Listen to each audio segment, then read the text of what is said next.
welcome to Taking It to the Streets. I'm your host, Andy Goldman from sunny St. Pete, Florida. This is the show where we take it to the streets, knowing if we don't, the streets will take it to us. Welcome to Taking It to the Streets. It's Andy Goldman, another edition of our program here on YouTube. Thank you for all of your support. Of course, this program is brought to you every week by Wrightwood Medical, www.wrightwoodmedical.com. They are the leader in refurbished medical equipment, 773-848-7100. Again, 773-848-7100. And here we go. All right, we're going to start this program with a name, Earl Weaver. I just want to let that simmer for a second for everybody that's out there listening, because we've all thought about Earl Weaver in the last 40, 50 years. We have different thoughts about him. Some of you might have thought he was funny. Some of you might have thought he was sad, compelling. A lot of adjectives we can use to describe this person. Gentleman that joins me, John Miller, wrote a great book entitled The Last Manager.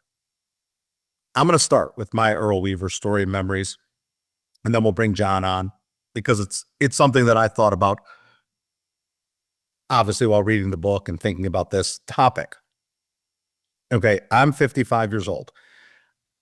I grew up pretty much at the beginning of the Earl Weaver era, as it were, in Baltimore. What are my memories? Feistiness, of course, that goes without saying.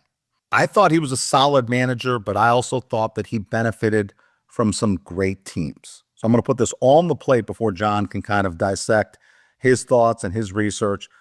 There's some players and generational players on Earl Weaver's teams that, quite frankly, have nothing to do with Earl. Let's just take a deep breath. Jim Palmer, Eddie Murray, Mark Belanger with his ridiculous fielding percentage, Doug DeCinces, the pitching staffs from Mike Flanagan, Scott McGregor, bringing in Tim Stoddard. That's pretty good baseball, folks. Okay, we're talking over, I believe, 108 wins back-to-back times, crazy things like that. He's a good manager, don't get me wrong, but I want to hear and welcome John with that beginning. John, agree, disagree? Where do you fall on really Earl's accomplishments in baseball? Was it him, or was it the teams that he coached for? Well, if I have to pick one, I'll say I'll disagree with you, and this is what makes baseball fun, is we can have a conversation and barroom argument about this. So just, on the side of his managerial genius, if you will, he still has the highest winning percentage of any manager, with over 1,000 wins since '69, since divisional play started. Although Dave Roberts of the Dodgers will pass him when he gets to 1,000 wins. His 69, 70 teams, still the only teams ever in baseball history to win 108 games back-to-back seasons. Other managers have also had great players, and you're right, he had a lot of talent in that first team. But what's remarkable about him is that, very few managers last 14 years with the same organization in a row, and teams change, and his teams had a lot of turnover. Frank Robinson was traded away, Brooks Robinson retired, Boog Powell got old and was traded away.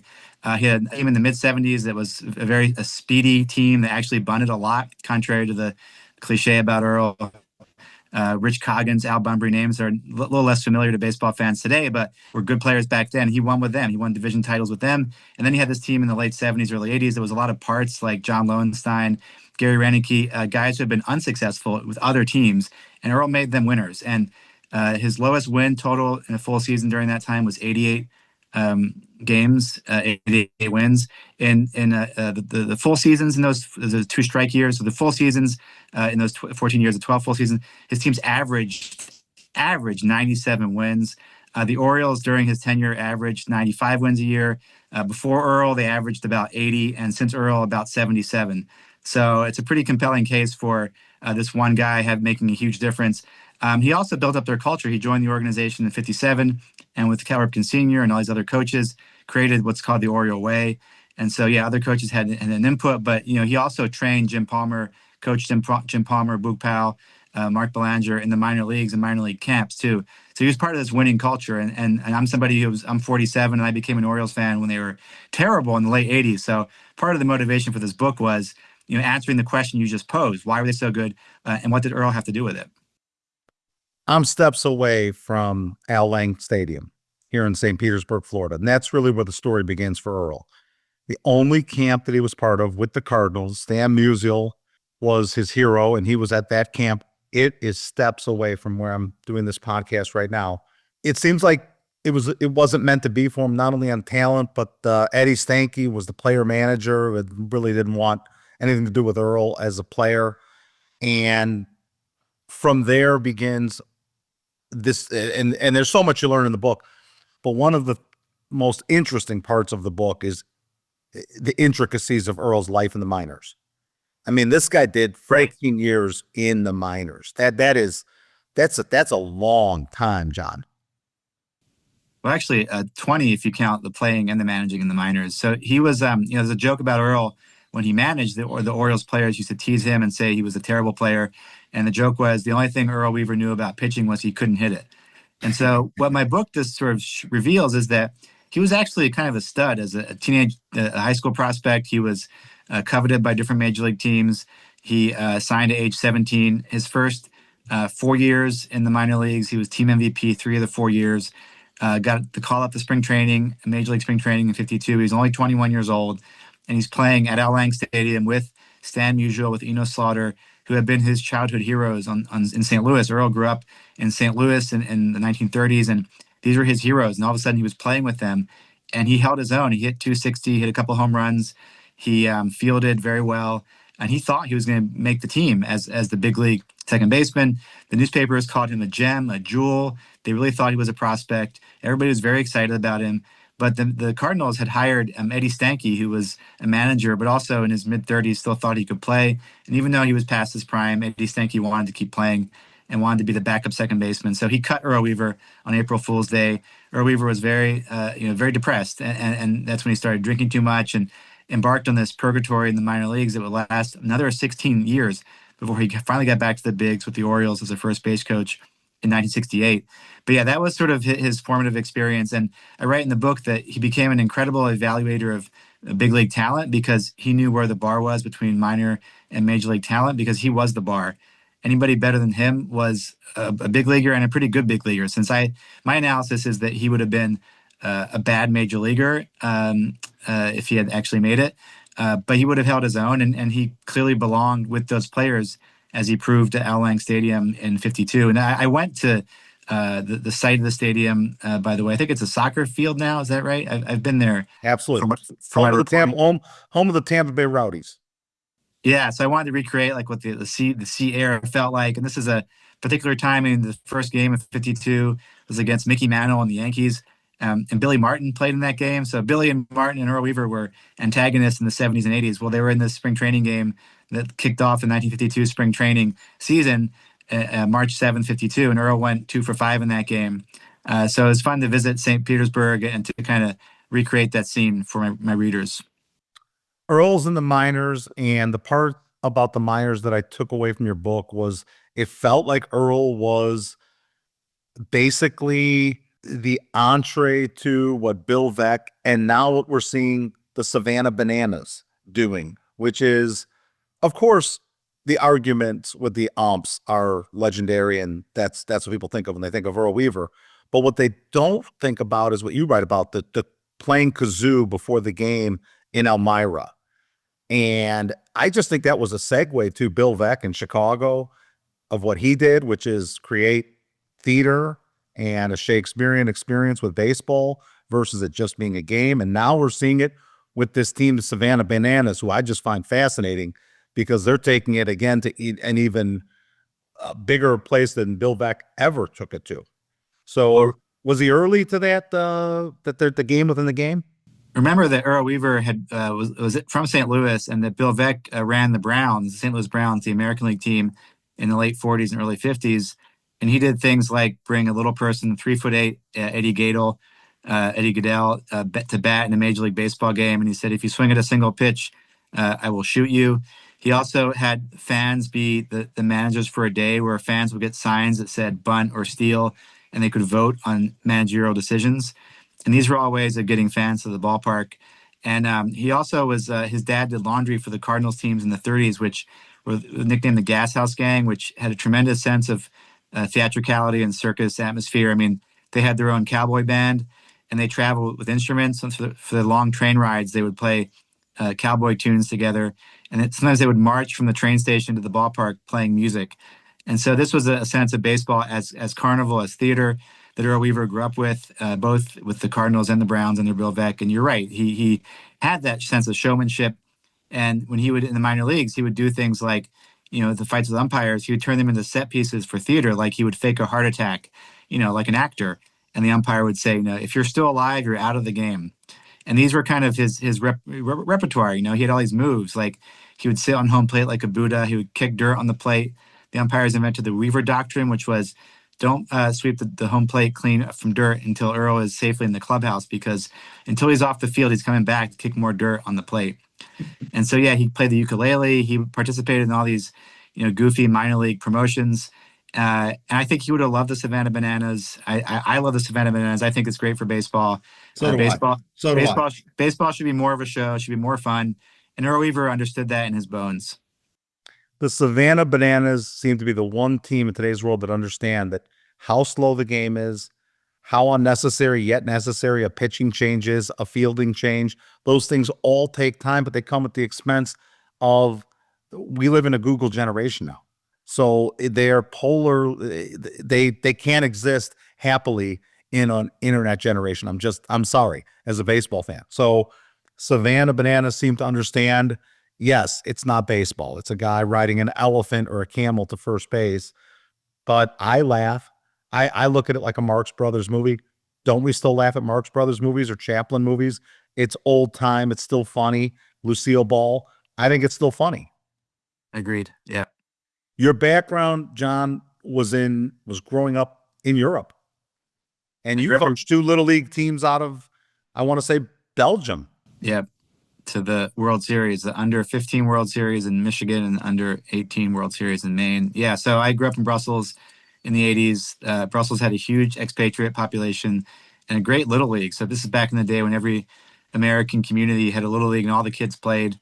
And so that was the case in Brussels with all the Americans over there. And my parents are musicians from Maryland. They moved there in the 70s. I grew up going to school in French, but fell in love with baseball and played baseball in college at Mount St. Mary's in Maryland.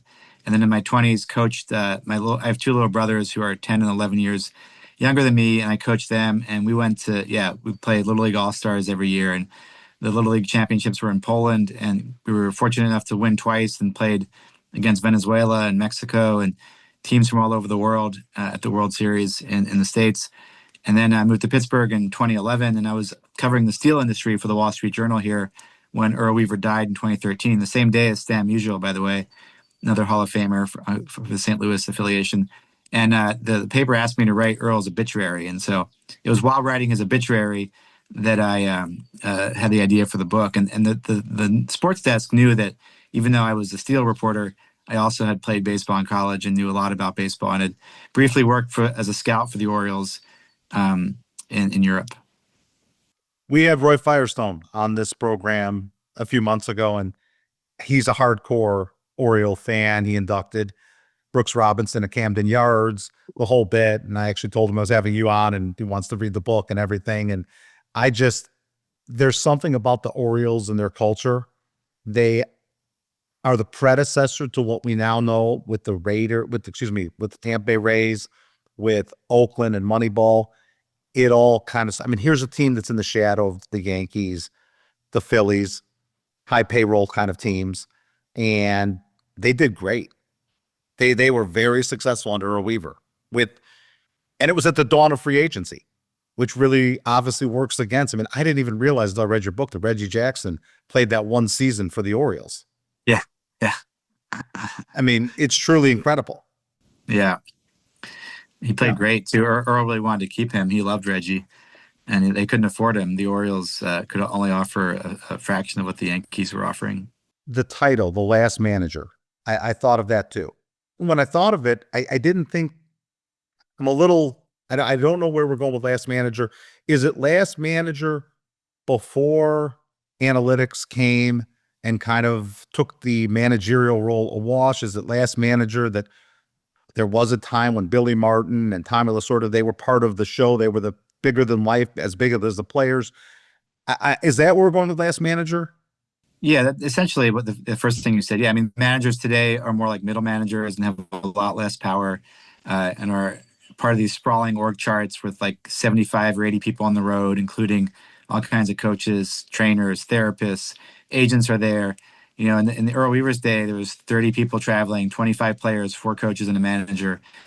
And the manager ruled with an iron fist. I mean, could be abusive at sometimes. You know, Earl and Billy Martin would threaten players with their fists. I mean, they were little dictators. I mean, they were not always very kind or tolerant of people's differences. And yeah, it was a different era, and they were stars too within American culture on the front page of or covers of magazines like Time, Sports Illustrated. They were big deals in American life in a way they're not anymore. And sure, I mean, this book could have been titled or written about, Tony Larusa or Lasorda or Billy Martin.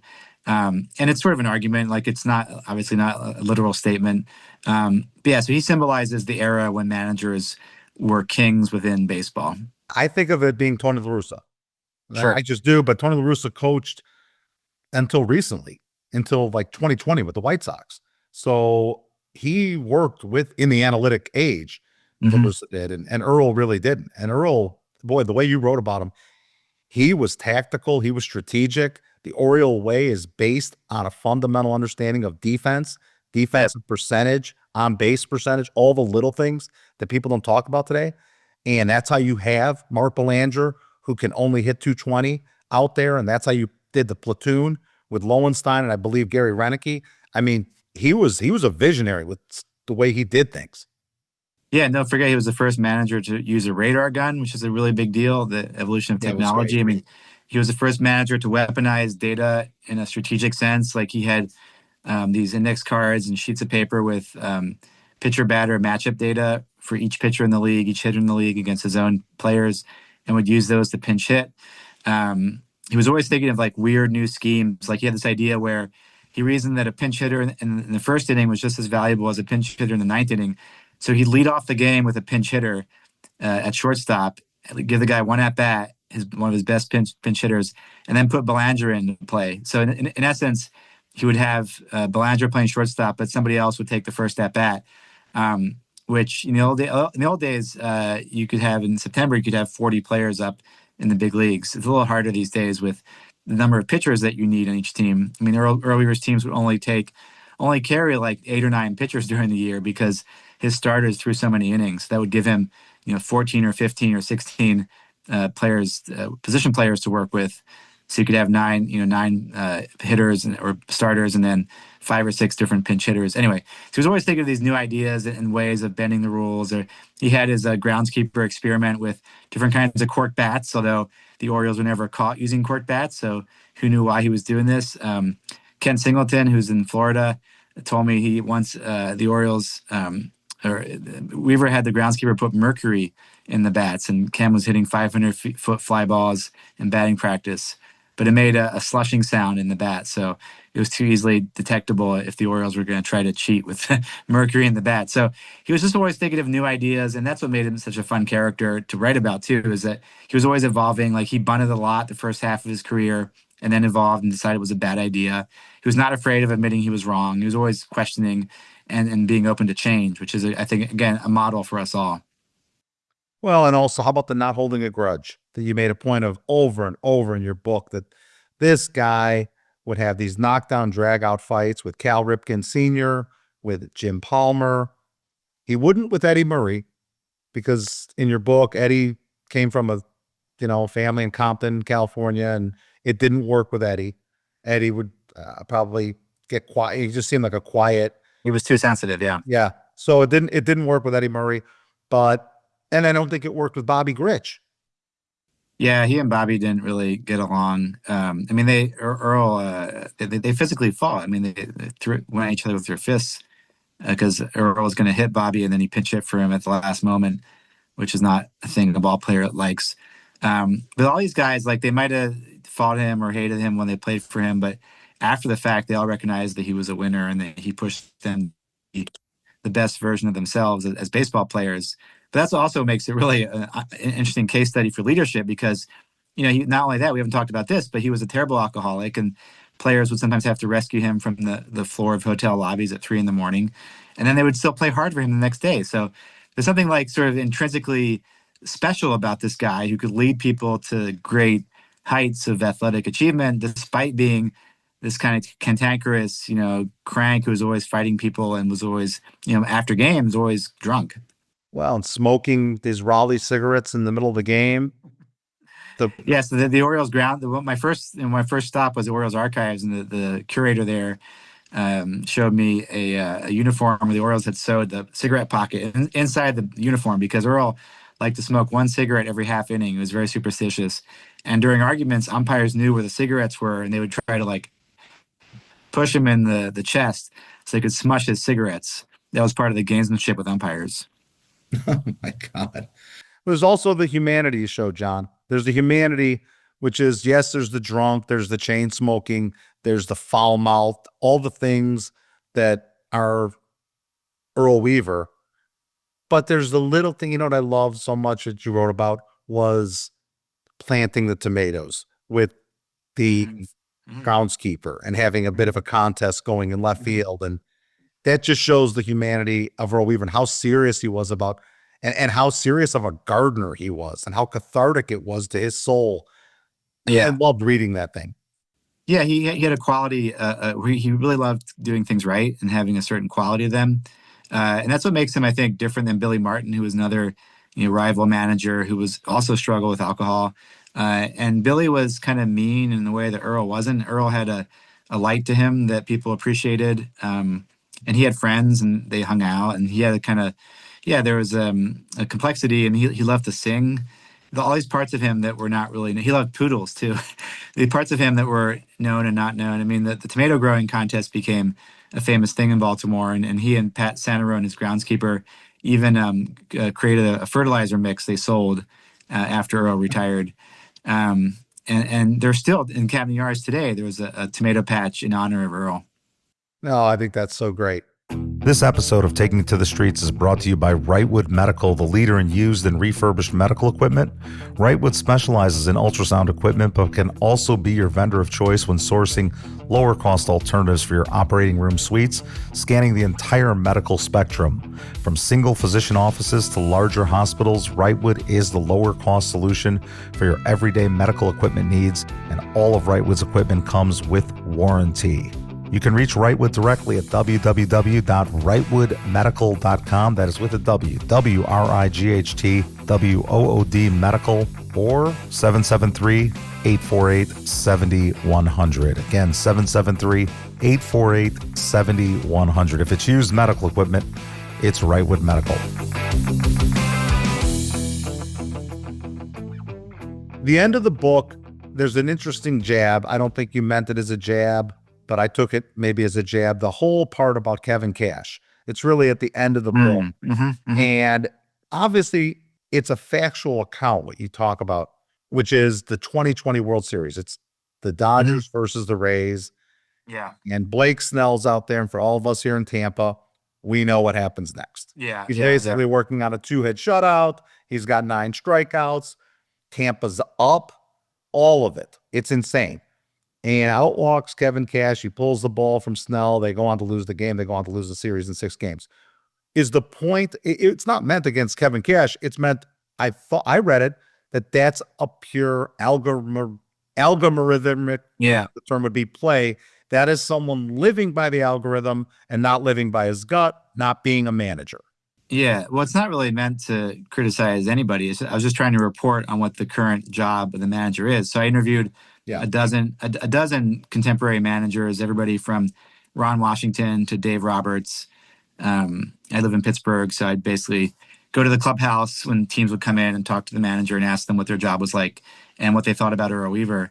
And so what I discovered was that, like I said before, they're more like middle managers now. I mean, Dave Roberts, the Dodgers manager, told me in the old days you would say it's my team, and now you have to say it's our team because you're always having to communicate and to triage information from the front office. The front offices will generate a lot of data, a lot of analysis.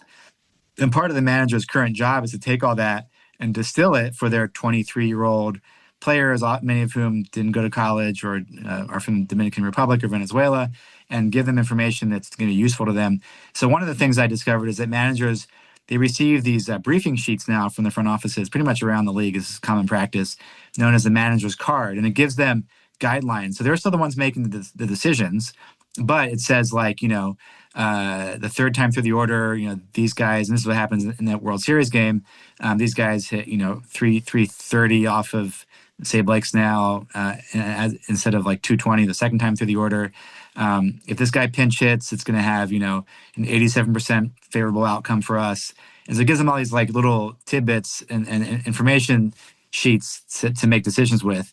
And so they're very much in control still, but they're following orders as far as what the suggestions are. And so I think if they disobey the front office too many times, they'd be fired. And so that's why you have this perception that they're sort of puppets on strings. And they're not entirely. I mean, there's still a lot of leadership that happens. It's important. I think the human leadership, the motivational factor, like you see the Orioles just fired Brandon Hyde, and there's a very strong perception that the young players in the clubhouse don't have like a strong leader who's telling them to play harder and get better and stop losing. And so a good motivator, I think, human motivator still matters a lot. This is why companies pay $50 million a year for good CEOs. Like somebody who can really rally people together and find common cause is still an important quality. And that's why I think, Earl Weaver, if he could quit drinking, would still be a great manager today, because he had that leadership charisma. And he also had the baseball IQ of knowing how to triage information, which is, again, what people like Kevin Cash get paid for now, is to help players understand how data and analysis can help them win baseball games. It was interesting when he came back. He took that short year off. The Orioles go on. They win that incredible ALCS. I was at the game 4 when Tito Landrum hit the home run, and it was heartbreaking as a kid. I was a huge White Sox fan, and I consider that a big moment in Baltimore history, much less Chicago White Sox history. That game was unbelievable. But Joe Altobelli was the coach of that. That was in that little hiatus that Earl took. Then he comes back in '85, I believe, and he just didn't have it in his soul. You talk about in the book, he wasn't willing to be cantankerous with the players. He wasn't willing to be cantankerous with the managers, and that's how he knew it's time for me to go. Yeah, he had checked out. He came back for the money, and it did not end well. I mean, there's a certain like sort of elegant symmetry to his record, which is that his first year in the minor leagues in '57 in Fitzgerald, Georgia, he had a losing season. Then he had 26 consecutive winning seasons, which is really incredible. 26 winning years in a row. And then '86, a losing season, and he quit. So one losing season, 26 winning seasons, and then one losing season, and then he was done. And the Orioles actually, in '86, they had a strong position in early August. They were a couple of games back. They were on pace for 90 wins, and then completely collapsed. They went 14-42 to end the season. And that's when, as you said, Earl actually tried to quit. His heart was not in it, and he just didn't want to do it anymore for all the money in the world. And that '83 team that won the World Series, I mean, Earl drove the players so hard, and they were so kind of well coached and prepared that team kind of ran on autopilot, where Joe Altobelli was like a friendly players manager, and they ran on Earl's training and what he had given them as far as structure. In '84, they started slipping, and they needed somebody to crack the whip. And that could not be Joe Altobelli. That was not his style. He was a kind of, again, softer players manager. I think Jim Palmer joked that when Joe Altobelli said hi to a player in spring training, he broke Earl's record for saying hi to a player the first time. And so, in '85, '86, they still had a lot of talent. They had Cal Ripken, Eddie Murray, some good players, but the pitching wasn't there anymore. They had made some bad decisions in the draft, and then Earl didn't have the motivation, and it's not clear he would have functioned in the world where whoever has the most money can buy the best players.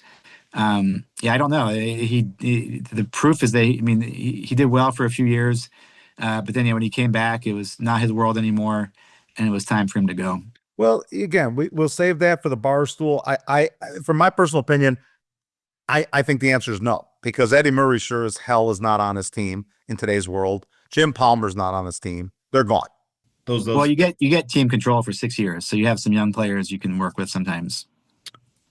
That game, by the way, before we go to some closing comments here, John. That game in 83 was absolutely unbelievable. I want to just reflect that for a moment, because I know you saw that. I think it was the last game we'll ever see like that. Why do I say that? Starting pitching. Folks, remember this game, the young people watching this. Baltimore at Chicago on a Saturday afternoon in 1983. Cold, cold, cold. I was there. Here's the part. None of that's new. We're going to see that again. Was Pope Leo there though, Andy? Good question. He was at the World Series game. I know. 5. I don't know if he was there in 83. If he was, maybe the outcome would have been better for us Southsiders. Here's the part, John, which I don't think we're going to see again. Britt Burns was the pitcher for the White Sox. Storm Davis was the pitcher for Baltimore. Both pitched 9 innings, and not a manager blinked. It was a game of Texas Hold'em, of chicken, any way you want to put it. Let's let these guys go out for the 10th.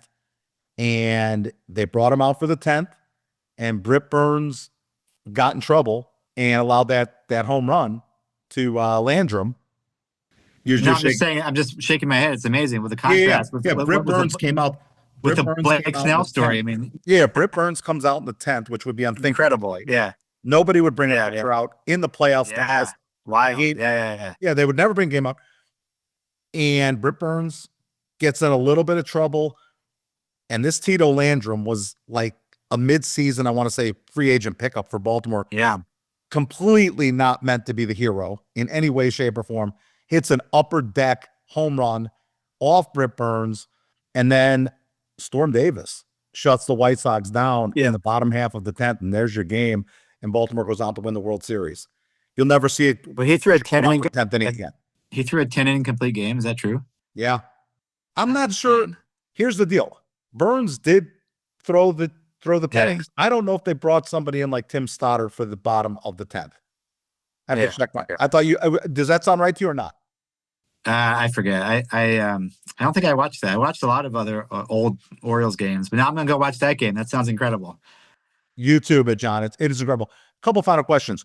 Was this book tough to get done, and why Earl Weaver? Of all the people you could have tried, I mean, did Sparky Anderson, Tony LaRussa, Tommy Lasorda, that genre, Billy Martin, did any of these other guys make the final cut in your brain before you went forward with Weaver? Why was Weaver the guy you wanted to write about? This is the only bit, by the way, that John's written.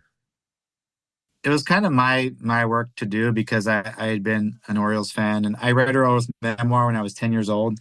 And so it was a story I'd thought about a lot and knew a lot about, and I'd read everything I had to read, already before I even started the project. And also the final piece was that nobody else had done it, that Moneyball had come and gone. And in the book Moneyball, there's a page about Earl. And all these people are on the record as saying, like Tom Verducci called Earl the Copernicus of baseball. And so he's revered throughout baseball as a prophetic figure, but nobody had ever done the book of where he came from and how he got his ideas and what his story was. I mean, there was 3 books that he wrote with a ghostwriter. There's a Winning, a book from the 70s, Weaver on Strategy, and then a book called It's What You Learn After You Know It All That Counts. In 83, it came out. And then there was The Earl of Baltimore by Terry Pluto, a bio that came out in 81. But nothing since he had retired. And that created an opening. I thought somebody has to do it and I should do it. And so I wrote a proposal, and, like all book projects, there was a period of failure and trying to find a agent and publisher, and then this worked out. And so what was your second question? How tough was this book deal to get done? Oh yeah. So my initial idea was Moneyball of the 70s. This is going to tell you why the Orioles were so great, and that wasn't really working. And a guy from Chicago, actually, Jonathan Eig, who's a Pulitzer Prize winning writer who wrote this bio of Martin Luther King that came out recently, he recommended, he said, you got to make the story about Earl's failures. So then it became more about the hardscrabble St. Louis childhood, the mobster uncle, his years in the minors. And then the payoff, the narrative payoff, is he gets to the bigs and he has his years in the big leagues. But that was the changing of the frame to his failure, and then the payoff being the success, that really helped find an agent and then a publisher. Okay, so just a short digression. The book's great. Folks, go get Last Manager by John Miller. You did a documentary recently about a small town in West Virginia called Moundsville, West Virginia. I watched it last weekend. What was the motivation behind doing, you can watch this, folks. Just go on YouTube and watch Moundsville. Kind of an interesting name. It's a name of a small town south of Wheeling, West Virginia, and about the things that have occurred, mostly bad, to a town like that because of the dearth of natural gas and jobs leaving and technology seemingly not being able to show her face in a town like this to get more jobs, and all the heyday that this town had for generations and generations, and how that heyday doesn't exist anymore. And again, I'm sure analogous to many towns in America, but what was the reasoning for Moundsville? So, deindustrialization is one of the biggest stories in Europe and the U.S. It's happened, where I'm from in Belgium, and it's happened where I live now in Pittsburgh, Pennsylvania. And, in the last 10 years, it's become one of the dominant themes in national politics. And my idea was, what if you took national politics out of the conversation and just talked to the people and went to a place like this? And this town had the world's biggest toy factory. They made glass. They made, there's a stereotype that this part of the country is only iron and steel, but actually they made shoes and shirts and cigars and toys in the Ohio Valley. And so it's kind of an oral history of the town, which, by the way, is built around a 2,000-year-old Native American mound. So there you have like a reflection of the deeper American past. And for me, as somebody who grew up in Europe, it's a way of discovering America, much like the Earl Weaver book was, of discovering what happened in America in these towns like this, and the life cycle of capitalism and factories. Like the toy factory, in the 80s, it closed down. The family got tired of running it. Kids started playing video games, so there's less demand for toys, and just try to capture the complexity, because they're really complicated questions. Like I cover global trade for the Wall Street Journal. It's very complicated, and it gets too simplified in arguments about national politics. So my idea was just show the complexity, show the humanity, and show how people are coping and are resilient. Like there still are businesses in this town. We profile a cabinet maker that makes cabinets with automated technology. They employ 14 people, not 500. So there's economic life in this place. It's not totally hopeless. People are resilient. People are fighting back, and I wanted to show that. Great stuff. Great stuff. I really enjoyed it, John. I thought it was great. Thank you. Appreciate it. What's next on your plate? And when the next time we have you around taking it to the streets, what are your next projects? Will you write another book? How hard was it to write that Earl Weaver book? How long did it take you to write that? Pretty hard. I mean, the actual writing took 3 months because I got very afraid of screwing it up. So I woke up every morning at 4 and wrote a couple thousand words a day for 3 months. And the contract said 100,000 words. So I basically got a bad draft done pretty quick. And then basically like a year to write. Yeah, the book was hard, but not unmanageable. But I have a 5-month-old son, and I'm also the head baseball coach at Allardyce High School in Pittsburgh, and so that's taken up a lot of my time. You see that? I'll do a book if I did. Show that again to my There you go. father-in-law. Allardyce head coach, and tell them they were, you guys were 14-7 this year, your first year on the job. Yeah, the team had won 6 games the previous 3 seasons, and we turned it around. Very proud of what we did. Worked very hard. Senior class did an incredible job, and we were the talk of Pittsburgh this year, so that was a lot of fun. And so that's keeping me very busy with the young boy, Oscar, and then the baseball team. So I feel like I know how to do a book now. I feel like I know what it takes. And, if the right idea comes, I'll do it. But I'm not going to go hunt another book. I mean, I'm very happy with how this one turned out. And so I'll stay 1-0 if I have to. I think that's very cool. Hey, John, thank you for making time to come on, take him to the streets. We really appreciated this. Thanks, Andy. It was a pleasure.